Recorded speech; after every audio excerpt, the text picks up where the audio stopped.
एक विचार आम जनता में बना है कि राजनीतिक लोग जो कहते हैं वो नहीं करते हैं। हमने राजनीति में प्रामाणिकता को स्थापित किया और आम आदमी पार्टी उसकी दूसरी एक्सट्रीम है। जो कहते हैं वो कभी नहीं करते हैं। केजरीवाल जी का स्वास्थ्य बेहतर हो गया है। मुख्यमंत्री बनने से पहले जिस चीजें नजर आती थी, मगर दिल्ली की आबो हवा की सेहत बहुत खराब होती चली गई है। आम आदमी पार्टी उस विचार के साथ आई थी कि हम नई राजनीति लेके आ रहे हैं और आज की राजनीति में सबसे बड़ी चुनौती सारे राजनीतिक दलों के लिए जो थी वो ये थी क्राइसिस ऑफ क्रेडिबिलिटी, विश्वसनीयता का संकट। एक विचार आम जनता में बना है कि राजनीतिक लोग जो कहते हैं वो नहीं करते हैं। भारतीय जनता पार्टी और एनडीए ने प्रधानमंत्री श्री नरेंद्र मोदी जी के नेतृत्व में इस विचार को बदला। हमने राजनीति में प्रामाणिकता को स्थापित किया और आम आदमी पार्टी उसकी दूसरी एक्सट्रीम है। जो कहते हैं वो कभी नहीं करते हैं। तो मैं सिर्फ आज 10 पॉइंट बताना चाहता हूं जो आम आदमी पार्टी और केजरीवाल जी ने कहे थे और उसका यथार्थ क्या है। उन्होंने कहा था कि जो लटकते हुए तार हैं, अनसेफ इलेक्ट्रिक वायर्स, उनसे वो मुक्त कर देंगे। आज ये सवाल इसलिए है कि 10 साल उनको सरकार में हो गए, उससे पहले भी 2013 में भी उनकी सरकार रही थी। तो 10 साल से अधिक रहने के बाद दिल्ली में लटकते हुए बिजली के तारों की स्थिति यह है कि 26 वर्ष का एक नवयुवक 23 जुलाई 2024 को उन लटकते हुए बिजली के तारों की भेंट चढ़ गया। दूसरा, उन्होंने दावा किया था कि 24 आवर क्लीन ड्रिंकिंग वाटर देंगे और अभी जब गर्मी आया तो लोगों ने देखा कि उत्तर पश्चिम दिल्ली और बाहरी दिल्ली के क्षेत्रों में किस ढंग से पानी को लेकर हाहाकार था और पत्रकारों ने भी जाके देखा। चलिए, आप नेताओं की बात पे, राजनीतिक दलों के कार्यकर्ताओं की बात पे विश्वास न करें कि वो उसमें किस प्रकार की दुर्गंध आती थी जिस पानी का प्रयोग करना पड़ता था। फिर इन्होंने कहा वर्ल्ड क्लास एजुकेशन सिस्टम देंगे, यह दावा किया। और इतना ही नहीं, याद करिए, इनके मुंह से निकल गया था दुनिया का सबसे बड़ा अखबार जो है न्यूयॉर्क टाइम्स में छपवाना कितना मुश्किल है। छपवाना शब्द था, कोई जाके उस बाइट को चेक कर सकता है। तो पहले तो पढ़े लिखे मुख्यमंत्री को यह नहीं पता था कि दुनिया का सबसे बड़ा अखबार न्यूयॉर्क टाइम्स नहीं है, दुनिया का सबसे बड़ा अखबार है जापान का यामानो शिमरी, और अमेरिका का भी सबसे बड़ा न्यूयॉर्क टाइम्स नहीं है, अमेरिका का सबसे बड़ा है यूएसए टुडे। खैर, इस अत्यधिक पढ़े लिखे मुख्यमंत्री को ने कहा छपवाना कितना मुश्किल है, और हकीकत क्या थी कि High Court has reprimanded that the flawed education system, और इसमें कई चीजों को लेकर कोर्ट ने अप्रसन्नता जाहिर की।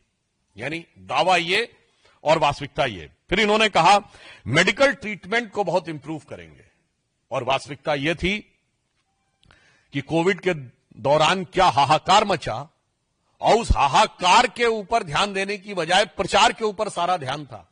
आप सबको याद हो कि मोहल्ला क्लिनिकों में जो भ्रष्टाचार की चीजें प्रकाश में आई, जिसमें एक प्रकरण ऐसा था कि एक दिन में 539 लोगों का निस्तारण हुआ, जबकि मोहल्ला क्लिनिक 9 बजे से लेकर 1 बजे तक 4 घंटे में चलती है। 240 मिनट में 539 लोगों का निस्तारण, मतलब 20 सेकंड के अंदर डॉक्टर ने मरीज को देख भी लिया, असेसमेंट कर भी दिया, पर्चा लिख भी दिया और दवा मिल भी गई। और कौन सी ऐसी मोहल्ला क्लिनिक थी जिसकी इतनी कैपेसिटी थी कि सीसीटीवी फुटेज दिखाई जाएगी 539 लोग आके कहां खड़े हो गए थे। यह यथार्थ था। उसके बाद उन्होंने कहा पोल्यूशन फ्री एनवायरनमेंट देंगे। आज स्थिति यह है, इसमें कुछ कहने की जरूरत नहीं है। जिस तरह इस समय जाड़े का मौसम चल रहा है, हम ये कह सकते हैं कि हम उनको शुभकामना भी देते हैं। केजरीवाल जी का स्वास्थ्य बेहतर हो गया है। मुख्यमंत्री बनने से पहले जिस चीजें नजर आती थी, मगर दिल्ली की आबो हवा की सेहत बहुत खराब होती चली गई है। इसके बाद इन्होंने कहा कि जो कूड़े के ढेर, यानी ये छठा पॉइंट है, कूड़े के ढेर, इनको समाप्त करेंगे। और आज स्थिति यह है कि कूड़े के ढेरों की हाइट बढ़ रही थी। कुतुब मीनार से कुछ मीटर की दूरी के ऊपर, कुछ थोड़ी दूरी के ऊपर जो कूड़े का ढेर है, उसकी हाइट ऐसा समाचारों में आया कि 8 मीटर तक बढ़ गई है। 7वां दावा, दिल्ली महिलाओं के लिए सुरक्षित बनाएंगे। और भारत के इतिहास का इकलौता उदाहरण जहां किसी भी सरकार के मुख्यमंत्री आवास में उसी पार्टी की महिला सांसद की पिटाई की गई और आरोप लगा मुख्यमंत्री के ओएसडी पर। पूरे भारत में ऐसा उदाहरण नहीं मिलेगा। मायावती जी के ऊपर स्टेट गेस्ट हाउस कांड में हमला हुआ था, वो समाजवादी पार्टी की सरकार ने किया, हो तो विरोधी दल था। यहां तो सत्ताधारी दल की, अपनी पार्टी की महिला के साथ। और जो कुछ महिलाओं के साथ अन्य चीजें हो रही हैं वो किसी से कोई छुपा हुआ नहीं है। जो चीज इनके अधिकार में, ये कहते हैं ना कानून व्यवस्था अधिकार में नहीं। अरे भाई, मुख्यमंत्री आवास के अंदर की सारी व्यवस्था तो आपके अधिकार में थी और मांगने पर सीसीटीवी भी नहीं थे।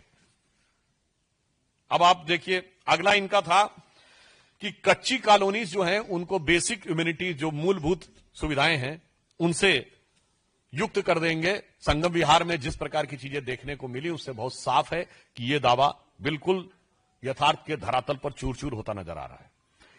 फिर इन्होंने यह कहा था कि जो झुग्गी झोपड़ी के में रहने वाले लोग हैं उनको स्थायी आवास देंगे। आज 1 दशक पूरा होने के बाद भी यह दावा सिर्फ हवाई दावा है, जबकि प्रधानमंत्री जी के प्रेरणा से चलने वाली योजना में 3024 फ्लैट्स अब तक कालका जी एरिया में झुग्गी झोपड़ी के लोगों को दिए जा चुके हैं। हम जो कहते हैं वो करते हैं और जो वो कहते हैं वो कभी नहीं करते।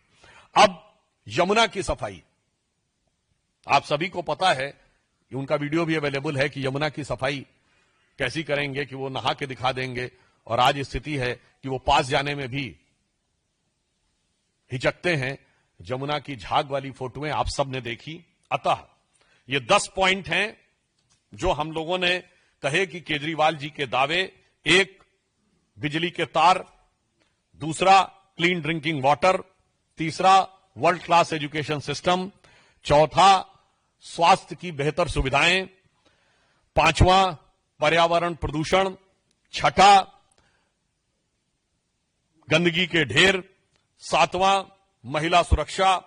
8वां, कच्ची कॉलोनियों में बेसिक फैसिलिटीज। और 9वां, झुग्गी झोपड़ी के लोगों को मकान। और 10वां, यमुना की सफाई।